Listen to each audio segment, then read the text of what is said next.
अधिकांश जंतुओं जैसे मनुष्यों में शरीर में प्रवाहित होने वाला रक्त शरीर की विभिन्न कोशिकाओं तक भोजन तथा ऑक्सीजन की आपूर्ति करता है। यह रक्त शरीर के विभिन्न भागों से अपशिष्ट पदार्थों को उत्सर्जन तंत्र में ले जाने का कार्य करता है तथा शरीर की विभिन्न कोशिकाओं तक और ऊतक तक रक्त पहुंचाने का कार्य करता है। रक्त एक विशिष्ट माध्यम के द्वारा मनुष्यों के शरीर में पहुंचाया जाता है, जिसे रक्त परिसंचरण तंत्र कहा जाता है।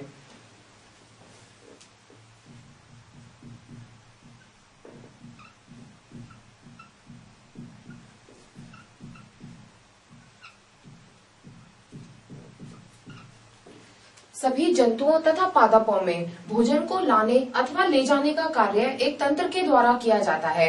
उस तंत्र को परिसंचरण तंत्र के नाम से जाना जाता है। मनुष्यों में जो परिसंचरण तंत्र है, यानी कि जो भोजन को ले जाने और लाने का कार्य करता है, वह रक्त परिसंचरण तंत्र कहलाता है, जो कि हृदय, रक्त तथा रक्त वाहिनियों से मिलकर बनता है।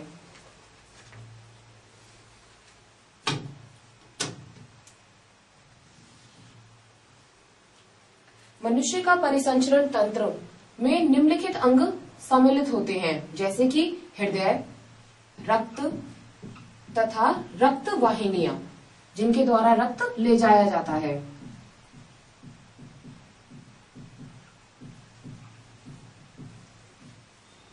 हृदय, रक्त तथा रक्त वाहिनियां आपस में मिलकर के रक्त परिसंचरण तंत्र का निर्माण करती हैं।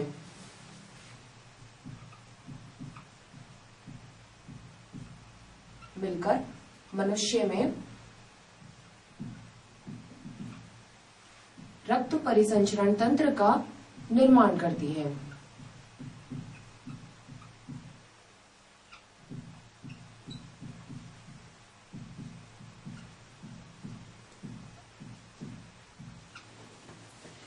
यह जो रक्त है वह मनुष्य के शरीर में रक्त वाहिनियों के अंदर बहता है। आप सभी जानते हैं कि मनुष्य के शरीर का रक्त लाल रंग का होता है। तो मनुष्य के शरीर के रक्त का लाल रंग किस कारण से होता है? तो उसका जवाब है कि मनुष्य के शरीर का लाल रंग हीमोग्लोबिन की वजह से लाल होता है। हीमोग्लोबिन मनुष्य के शरीर में घुला हुआ पाया जाता है। जैसे ये रक्त वाहिनियां हैं, जो कि विभिन्न ऊतकों और कोशिकाओं तक रक्त को ले जाने का कार्य करती हैं। इन रक्त वाहिनियों के अंदर रक्त लगातार प्रवाहित होता रहता है। ये रक्त वाहिनियां हैं,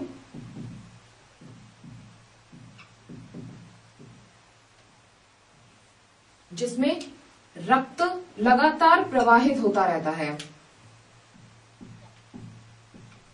रक्त लाल रंग का होता है और यह लाल रंग इस रक्त में हीमोग्लोबिन की उपस्थिति के कारण पाया जाता है।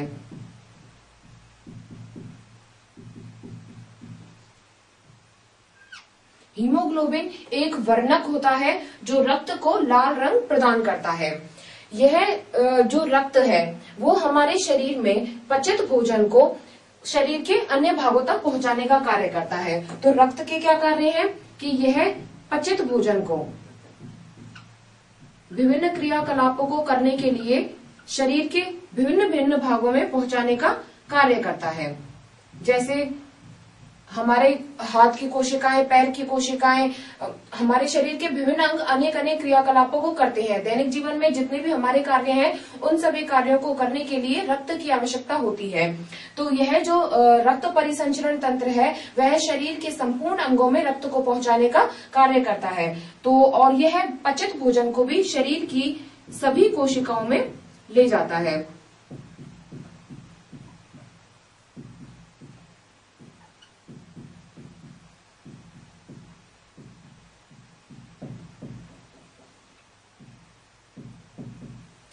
शरीर की सभी कोशिकाओं में पहुंचकर यह सभी अंगों ऊतकों में चला जाता है। अब जो रक्त है पचित भोजन के अलावा यह फेफड़ों से ऑक्सीजन को ले जाने का कार्य करता है। फेफड़ों से जो ऑक्सीजन है वह रुधिर के साथ में मिलकर के शरीर के सभी अंगों तक पहुंचाई जाती है, ताकि भोजन का ऑक्सीकरण आसानी से हो सके और उस ऑक्सीकरण के पश्चात जो ऊर्जा मिलती है उस ऊर्जा से शरीर के विभिन्न क्रियाकलाप आसानी से किए जा सके। तो यह पचित भोजन के अलावा ऑक्सीजन को फेफड़ों से शरीर के विभिन्न भागों में ले जाती है।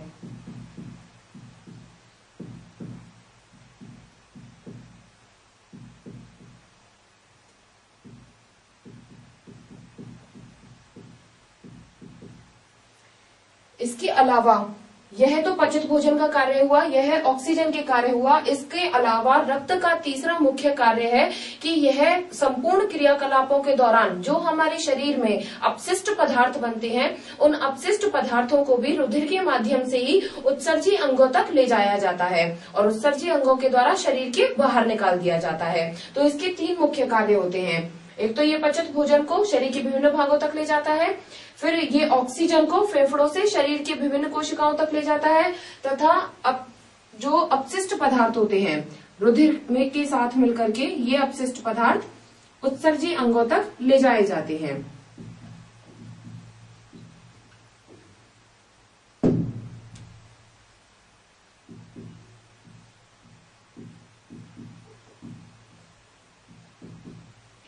शरीर के उत्सर्जी अंगों तक ले जाए जाते हैं।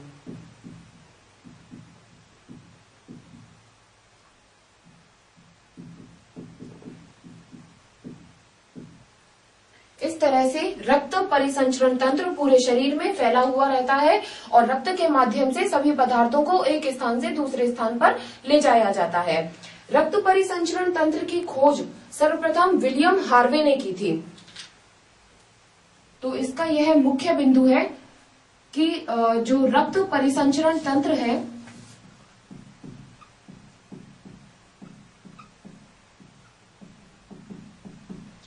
इसकी खोज विलियम हार्वे नामक वैज्ञानिक ने की थी।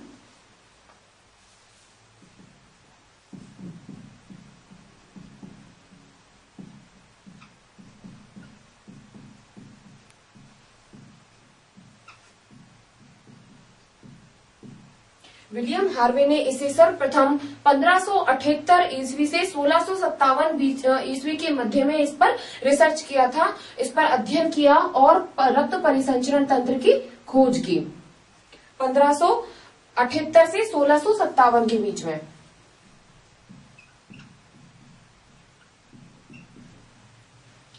तो यह बहुत ही मुख्य बात याद रखने की है कि रक्त परिसंचरण तंत्र की खोज किसने की थी। तो उसका उत्तर होगा विलियम हार्वे ने और इसके सन के बीच में की थी। अब बात आती है कि जो रक्त परिसंचरण तंत्र है वह किस किस से मिलकर बना हुआ है। जैसे कि हमने यहाँ पे बात की हृदय, रक्त तथा रक्त वाहिनियों से मिलकर बना है, लेकिन इस परिसंचरण तंत्र का सबसे मुख्य भाग है रक्त, जिसके द्वारा सभी अंगों तक जो है अपशिष्ट पदार्थ, पचित भोजन तथा ऑक्सीजन को पहुंचाया जाता है। तो हम बात करते हैं कि रक्त की कि आखिर रक्त होता क्या है। मनुष्यों के संपूर्ण शरीर में बहने वाला एक द्रवित तरल पदार्थ होता है जो कि लाल रंग का पाया जाता है और अपशिष्ट भोजन को ले जाने तथा पचित भोजन को सभी अंगों तक पहुंचाने का कार्य करता है। रक्त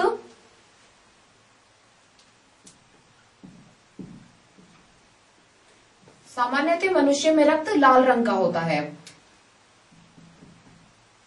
और यह एक तरल पदार्थ है जो रक्त वाहिनियों में प्रवाहित होता है। रक्त एक तरल पदार्थ है जो कि रक्त वाहिनियों में प्रवाहित होता है।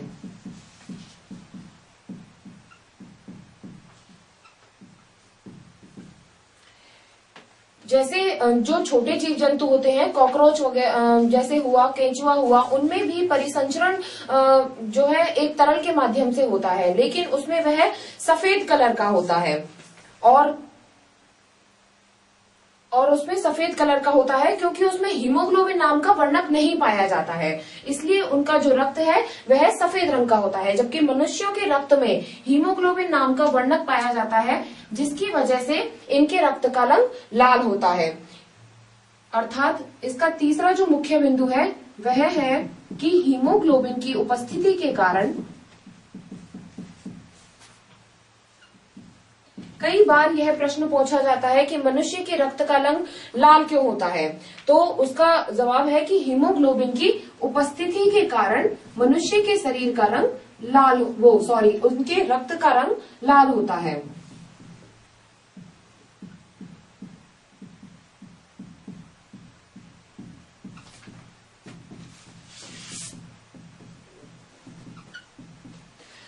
अगर यह प्रश्न पूछा जाए कि मनुष्य के शरीर में अगर हीमोग्लोबिन की आपूर्ति ना हो अर्थात हीमोग्लोबिन की कमी हो जाए तो क्या होगा, तो अगर मनुष्य के शरीर में हीमोग्लोबिन की कमी हो जाती है तो उनकी सभी कोशिकाओं को कुशलता पूर्वक ऑक्सीजन नहीं मिल पाती है। जैसे कि हमने जाना कि मनुष्य के शरीर में जो रक्त है वह ऑक्सीजन को ले जाने का कार्य करता है, लेकिन इस रक्त के अंदर अगर हीमोग्लोबिन की कमी हो जाए तो यह हीमोग्लोबिन ऑक्सीजन के साथ नहीं जुड़ पाता, पर्याप्त मात्रा में ऑक्सीजन के साथ नहीं जुड़ पाता, और अगर इसकी कमी हो जाएगी तो ऑक्सीजन भी सभी अंगों को नहीं मिल पाएगी। इस तरह से जो है हीमोग्लोबिन भी रक्त का एक मुख्य भाग होता है। इसके अलावा रक्त में कुछ ऐसे पदार्थ होते हैं जो इसके संगठन को संपूर्ण बनाते हैं, जैसे कि रक्त मुख्यतः 3 भागों से मिलकर बना होता है।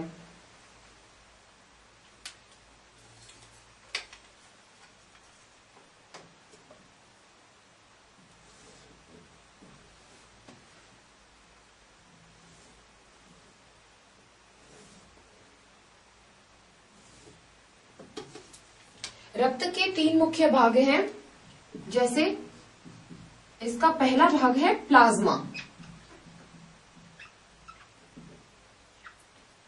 रक्त में प्लाज्मा उपस्थित होता है, कुछ केशिकाएं पाई जाती हैं तथा कुछ प्लेटलेट्स पाई जाती हैं जिन्हें पट्टिकाणु कहा जाता है।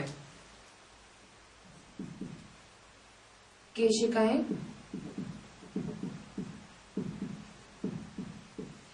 और प्लेटलेट्स।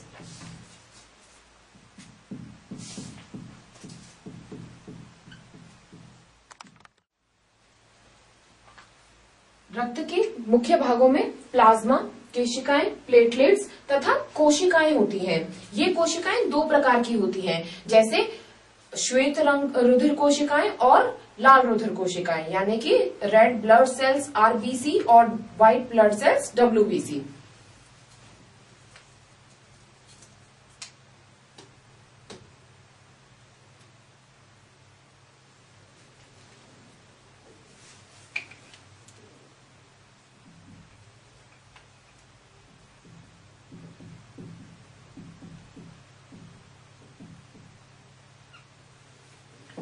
प्लाज्मा रक्त का तरल भाग बनाता है, जो रुधिर जैसे उससे पतला हो जाता है, अर्थात रक्त का जितना भी द्रवित भाग होता है वह प्लाज्मा कहलाता है। यह एक तरल पदार्थ होता है जो कि रक्त का द्रवित भाग बनाता है। केशिकाएं रक्त को लेकर जाती हैं, अर्थात केशिकाएं आकार में बिल्कुल पतली नलिकाकार संरचना होती है जो कि रक्त को ले जाने का कार्य करती हैं। प्लेटलेट्स रक्त में इसलिए पाए जाते हैं ताकि रक्त का थक्का न बन पाए। प्लेटलेट्स को पट्टिकाणु भी कहा जाता है और यह रक्त का थक्का नहीं बनने देती।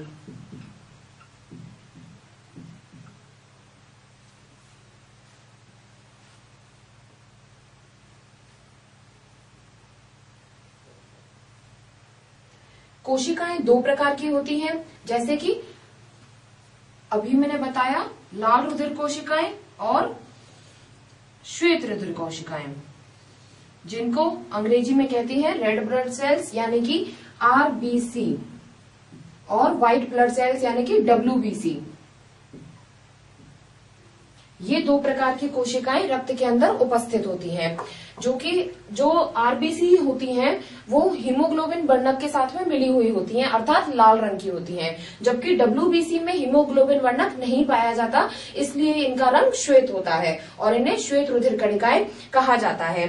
जो आरबीसी होती हैं वो रक्त को इनमें लाल वर्णक उपस्थित होता है, इसलिए ये रक्त को लाल रंग प्रदान करती हैं।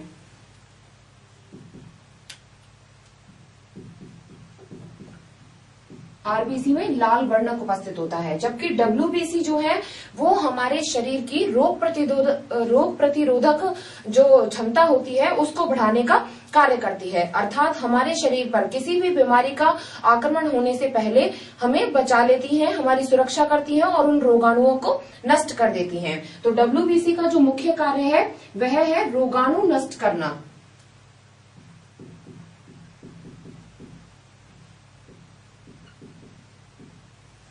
इस तरह से जो रक्त हमारे शरीर में बहता है वह हमारे शरीर की सुरक्षा का कार्य करता है। वह हमें ऑक्सीजन पहुंचाता है हमारे शरीर के सभी अंगों को तथा उत्सर्जी पदार्थों को ले जाता है उत्सर्जन अंग तक तथा पचित भोजन को ले जाता है सभी अंगों तक कार्य करने के लिए। इसके अलावा वह हमारी बीमारियों से रक्षा करता है। कई बार प्रश्न आता है कि अगर रक्त में प्लेटलेट्स यानी पट्टिकाणुओं की कमी हो जाए तो क्या होगा। अगर हमारे शरीर में रक्त में अगर प्लेटलेट्स कम हो जाती हैं तो हमारे शरीर में जो रक्त उपस्थित है उसका थक्का नहीं बन पाता है, अर्थात कहीं भी कट लग जाने पर रक्त लगातार शरीर से बहता रहता है और लगातार शरीर से बहने के कारण रोगी की मृत्यु हो जाती है। इस तरह से जो है रक्त का संपूर्ण संगठन है यह। अब बात आती है कि रक्त हमारे शरीर के विभिन्न अंगों तक किस प्रकार पहुंचाया जाता है। तो रक्त हमारे शरीर की सभी अंगों तक रक्त वाहिनियों के द्वारा ले जाया जाता है। रक्त वाहिनियों का संपूर्ण जाल हमारे शरीर के अंदर फैला हुआ रहता है।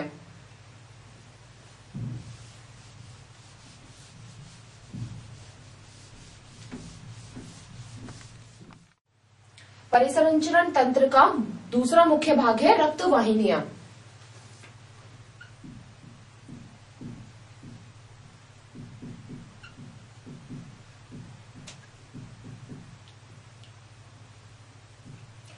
रक्तवाहिनियां रुधिर को ले जाने का कार्य करती हैं।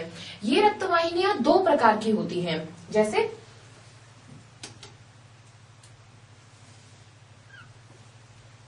रक्तवाहिनियों का मुख्य कार्य है रुधिर का परिवहन, यानी रुधिर को लाना और ले जाना। रुधिर के परिवहन का कार्य करती हैं रक्तवाहिनियां और ये शरीर में एक स्थान से दूसरे स्थान पर रक्त को ले जाने का कार्य करती हैं। शरीर में दो प्रकार की रक्तवाहिनियां होती हैं जिन्हें धमनी और शिरा के नाम से जाना जाता है। तो रक्तवाहिनियां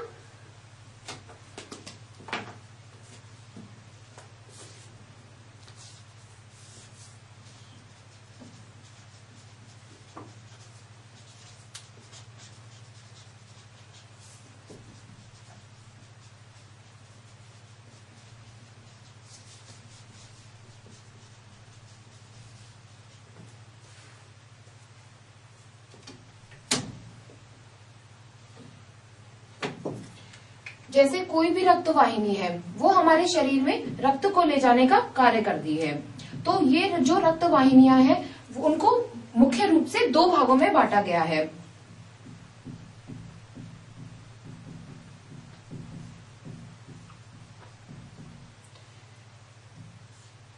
और इसके दो भाग हैं धमनी और शिरा। ये दो प्रकार की रक्तवाहिनियां हमारे शरीर में उपस्थित होती हैं। धमनी को आर्टरीज के नाम से जाना जाता है।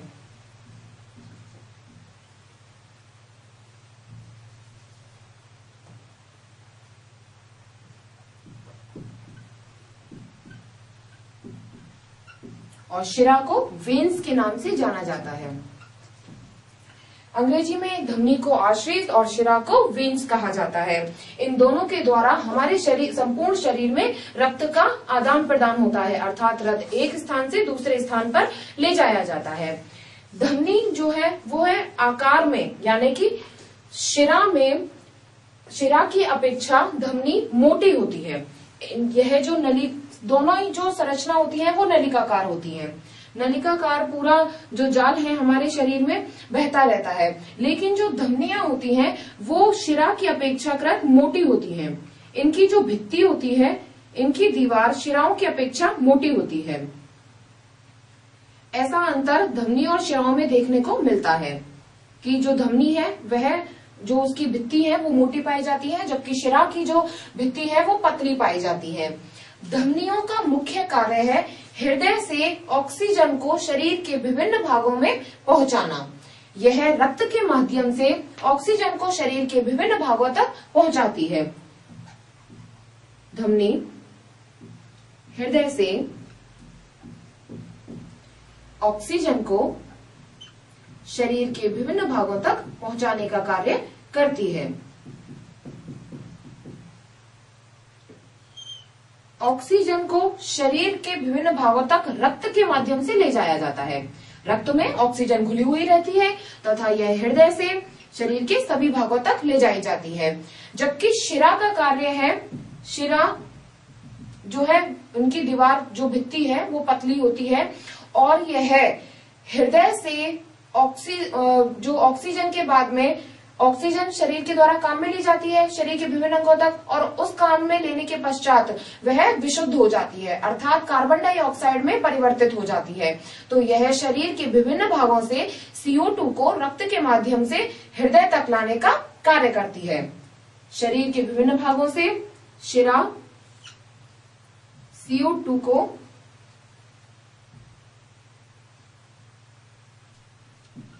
रक्त के माध्यम से हृदय तक ले जाती है। यह कार्य होता है धमनियों का तथा शिराओं का। जो धमनियां होती हैं वो हृदय में जब जाती हैं तो उनकी भित्ति जो है वो थोड़ी मोटी और प्रत्यास्थ होती है, यानी कि थोड़ी चौड़ी होती है, जिससे क्या होता है कि तेज प्रवाह से जब हृदय के अंदर रुधिर जाता है तब यह जो भित्ति है वो रुधिर के तेज प्रवाह को झेल लेती है, अर्थात फटती नहीं है। कई बार ऐसा होता है कि ये जो धमनी है अथवा शिराएं जब फट जाती हैं तो मनुष्य की मृत्यु का कारण बनती हैं। इसलिए धमनियों की जो दीवार है वो मोटी होती है, यानी कि मोटी और प्रत्यास्थ।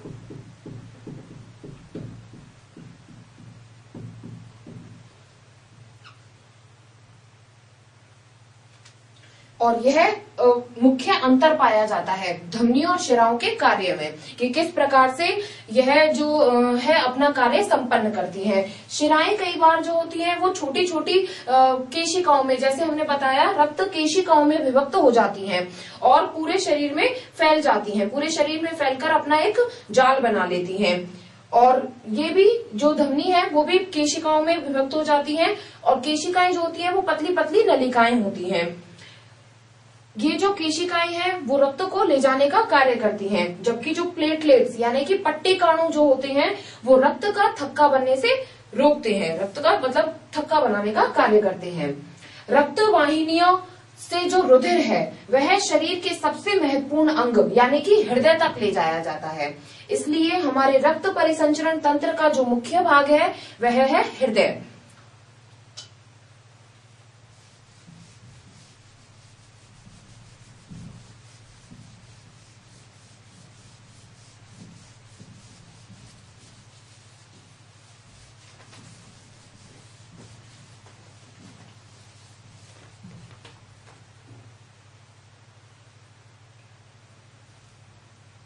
हृदय रक्त परिसंचरण तंत्र का मुख्य भाग होता है और हृदय आपने सभी ने देखा होगा कि एक पान के पत्ते की आकृति का होता है, लाल रंग का हमारे शरीर में।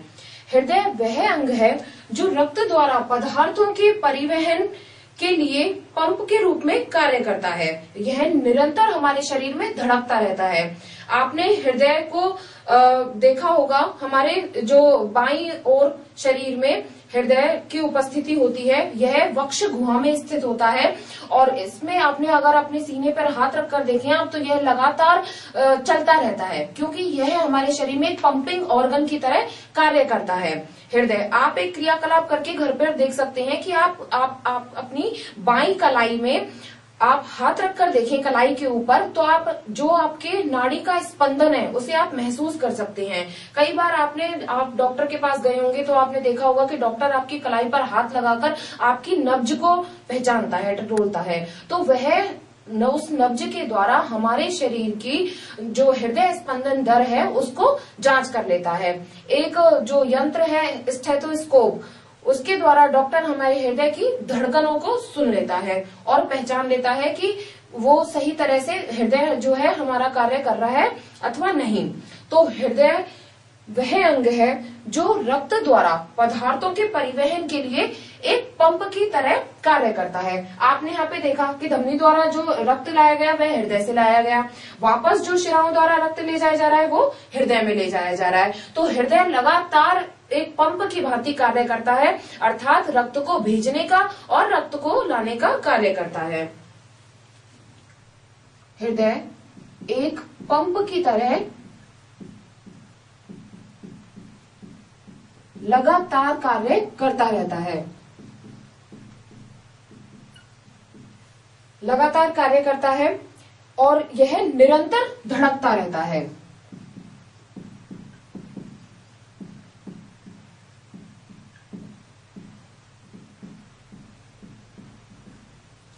हृदय के कुछ मुख्य बिंदु, जैसे कि हमारे शरीर में हृदय की स्थिति कहाँ पाई जाती है, तो हमारे शरीर में हृदय वक्ष गुहा के मध्य में स्थित होता है। हमारे जो शरीर है, ये हमारे दोनों जो फेफड़े होते हैं, तो हमारा जो बाईं तरफ का फेफड़ा होता है वो कुछ नीचे की ओर स्थित होता है, वह कुछ नीचे की ओर स्थित होता है, इसलिए क्योंकि बाईं तरफ हमारा हृदय होता है।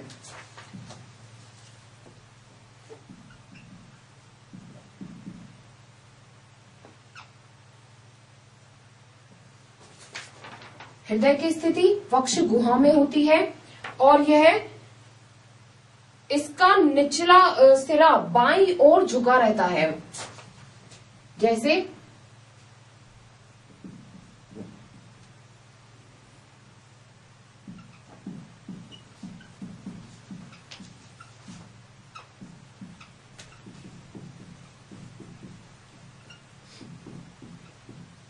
और इसी की वजह से हमारा जो बाईं तरफ का फेफड़ा होता है वो कुछ नीचे की ओर झुका हुआ रहता है। अब बात आती है कि हृदय का आकार कैसा होता है। हृदय का आकार आपके हाथ की जो मुट्ठी होती है बस इतनी ही आकृति का हमारे शरीर में हृदय स्थित होता है, तो यह मुट्ठी के आकार का होता है।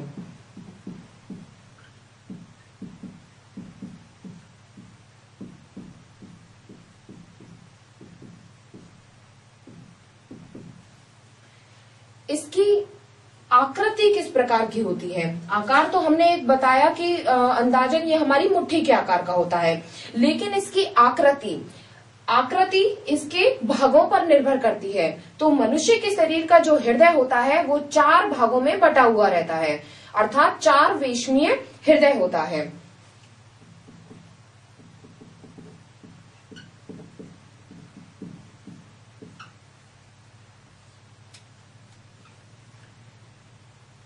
मनुष्य का हृदय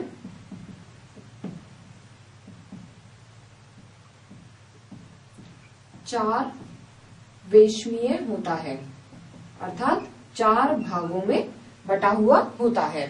4 भाग इसके कौन कौन से होते हैं, जैसे यह इसकी आकृति है, तो यह इस तरह से 4 भागों में बटा हुआ होता है। इसके ऊपर के जो 2 कक्ष होते हैं वो आलिंद कहलाते हैं। ऊपरी 2 कक्ष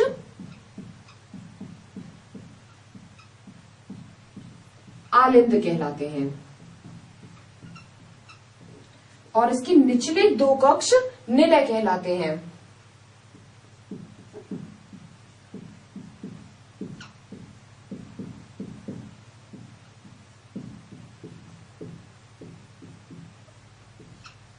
इस तरह की आकृति जो है हमारे शरीर के हृदय में पाई जाती है कि मनुष्य का शरीर का जो हृदय होता है वह 4 वेशमों में बटा हुआ रहता है। ऊपर के 2 कक्ष आलिंद तथा नीचे के 2 कक्ष निलय कहलाते हैं।